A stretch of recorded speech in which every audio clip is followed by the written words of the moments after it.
ప్రపంచంలో మీరు ఎక్కడైనా సరే ఒక నీటిలోకి తీసుకెళ్లి ఒక ఎముకని వేస్తే అది కరగడానికి చాలా కాలం పడుతుంది. నీటిలో ఎముక కరగదో పట్టాన.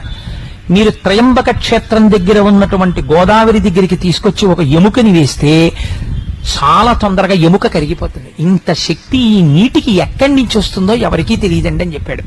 మన దేశం, మన క్షేత్రాలు, మన నదులు అంత గొప్పవి.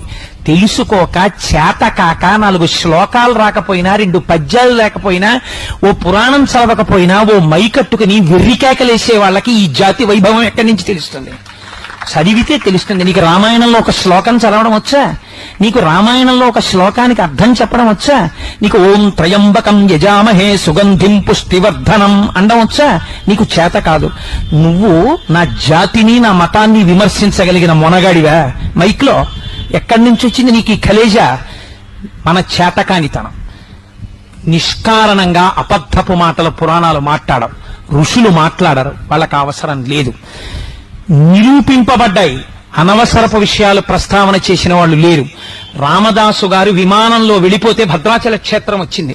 రమణ మహర్షి ఆత్మజ్యోతి కొన్ని వేల మంది చూస్తుండగా అరుణాచల శిఖరాల్లో కలిసిపోతే అరుణాచల వైభవం కనపడింది.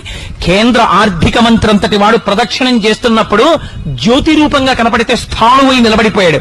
ఎంతమందికో ఎన్ని రకాలుగానో స్వామి దర్శనమిచ్చి వాగ్గేయకారుల్ని, ఋషుల్ని, భక్తుల్ని ఉద్ధరించినటువంటి మహాక్షేత్రాలు కలిగినటువంటి సనాతన ధర్మం మన ధర్మం. అటువంటి ధర్మంలో పుట్టడం మన అదృష్టం. అటువంటి ధర్మం గురించి చెప్పుకోవడం మన అదృష్టం. అటువంటి బావులలో స్నానం చేయడం మన అదృష్టం. వాటికి పేర్లు తక్కువ చేయడం, వాటి గురించి ఎవరో విమర్శలు చేస్తే మనం వినడం, అంతకన్నా అసహ్యకరమైన విషయం దేశంలో ఇంకోటి లేదు.